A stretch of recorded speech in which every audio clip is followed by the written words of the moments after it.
Hello, welcome back to Stacey Can Can. I'm Stacey and we are making raspberry jam today. So you're going to need 7 cups of raspberries, which will smush into 5 cups of smushed berries. Just put it in a bowl and use a potato masher to smush them up.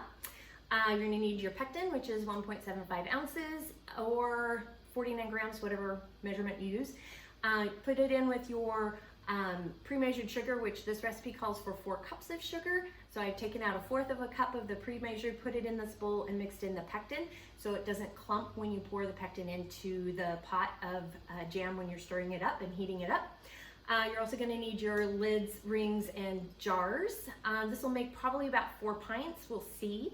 Sometimes a little more, sometimes a little less, depending on the berries, on how juicy they are. I also have a saucepan with to heat up my lids. You don't have to do that these days. That changed in 2014, but I like to just kind of get the oily film off of it. You'll need a spoon in a glass of ice water, or you can use a plate that you put in the freezer to do a pectin test with that.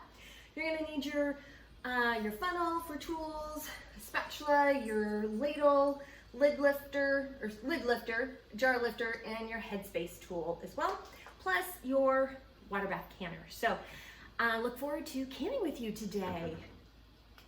So I have my 5 cups of smushed raspberries. I'm going to go ahead and add in the pectin with with 1/4 of a cup of sugar mixed in. We'll go ahead and get this stirred up, and we're going to bring it to a rolling boil, one that you can't stir away. And once we do that, we're going to set the timer for 1 minute.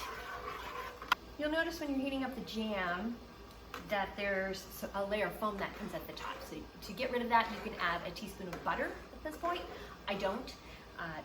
The foam is just an aesthetic thing for some folks. They don't want to open up the jar and see a layer of foam on top. I personally don't care, and neither does my family. So I don't add that extra step. I also don't skim foam from the top either, but you can do that if you want. It's entirely, the foam won't hurt you.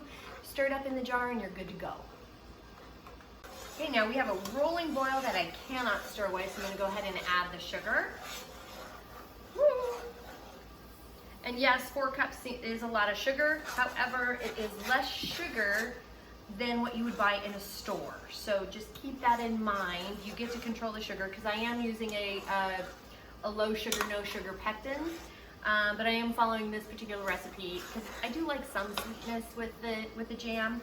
So now we're going to bring this back up to another rolling boil that you can't stir away. When we do that, we'll set the timer for 1 minute. All right, we got a rolling boil, so I'm going to go ahead and set the timer for 1 minute. So the timer just went off, and now we're going to go ahead and do a pectin test. I did cut the heat. We got our glass of ice water here. We're just going to do a quick little showing you how it looks on a spoon. Go ahead and put this up here. You'll notice there's a sheeting action. It looks almost like it's sliding in a sheet. That means for me that's a perfect amount of thickness. This is when you would add more pectin if you needed to.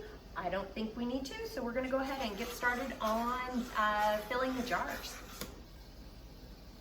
So I have been heating the jars in the canner this whole time. It's best to not put hot jam in a cold jar, so I've had the jars heating up in here.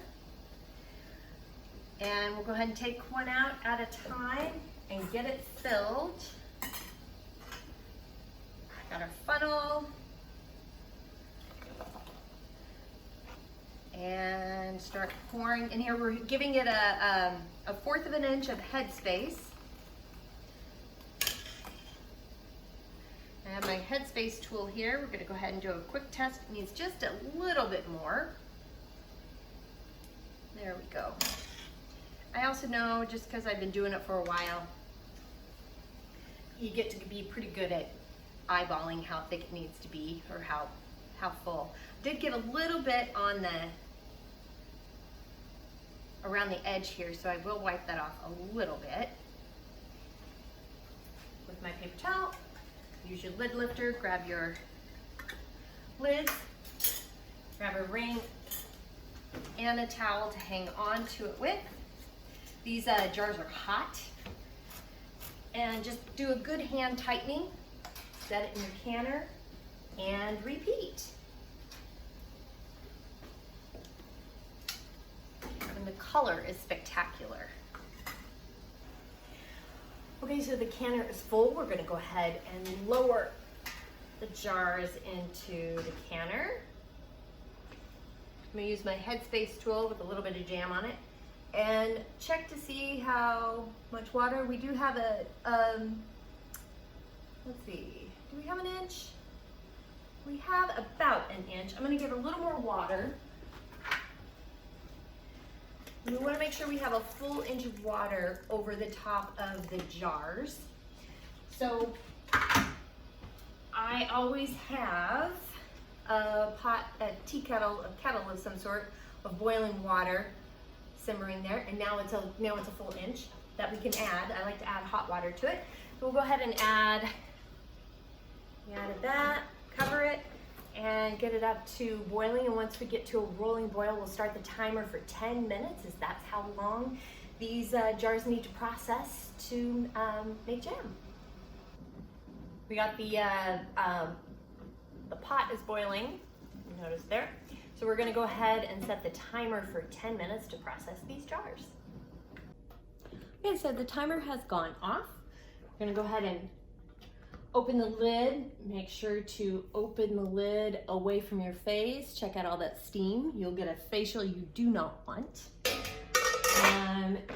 We'll have to use our lid lifter here. I gotta pull up the other handle for the rack. I love my silicone gloves for this, as they don't get, your fingers don't get wet. Lift your rack out of the canner. And now we will gently take the jars out one at a time. Oh, look at that. Look at that beautiful color. Isn't that pretty? And as you're taking the jars out, just remember, I do tip them to the side just a little bit to get some of the water off. This one's very tippy. And make sure to set your jars an inch apart from each other, so they have plenty of circulation around the jar to cool. Now the jars are working at the moment, and they'll continue to work until they seal and completely cool. So you do not want to rush cool them by putting a fan on it or stick them in the refrigerator or whatever. You just leave them on the counter alone and let them seal up by themselves. And in about 12 hours, you can go ahead and check the lids and the rings and see if they have sealed or not. If they haven't sealed, go ahead and stick it in the refrigerator and eat it for later, or you can reprocess the jar per the canning instructions from your recipe. So I hope this has been a fun raspberry jam day for you. It has for me. So if you have any questions, comments, or concerns, by all means reach out to me on Facebook at Stacey CAN CAN, Instagram at Stacey CAN CAN. My website is www.staceycancan.com. Email is info@staceycancan.com, and like and subscribe my page below. The recipes will be in the show notes. And did you hear that? One of them's already sealed. It's still not done processing, so don't touch it. Let it be and let it cool until tomorrow, because if you do unscrew it right now, it will, you could possibly pop the lid off again and you'd have to start all over. But it's very exciting. It's always a good sign to hear the popping and the sealing of the jars. So thanks so much, and happy canning.